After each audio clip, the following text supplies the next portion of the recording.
Tingnan nyo ito. Alam nila. Comment ng membro ng Iglesia ni Cristo, ganito, sapagkat hindi ako nagsalita ng mula sa sarili ko lamang, ang Ama na nagsugo sa akin, ang siyang nagutos kung ano ang aking sasabihin at ipahayag. O, galing mismo sa kanila ito ha. Bakit pagdating sa Mateo 16:18 at sa ibabaw ng batong ito ay itatayo ko ang aking iglesia? Di ba alam ninyo na hindi nagsasalita ng sarili ang Panginoong Kristo? Sa ibabaw ng batong ito, ang nagsasalita dyan ay yung Ama.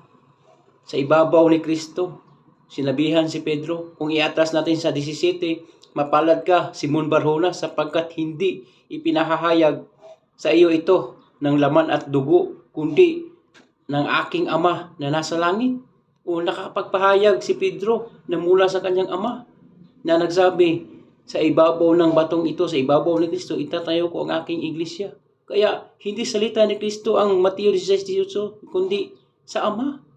O, bakit yung sabihin iglesia ni Kristo? Aking iglesia, sabi pa nila. Kaya, iglesia ni Kristo kasi si Kristo daw ang nagsasalita sa Mateo 16:18. Yan po'y mali.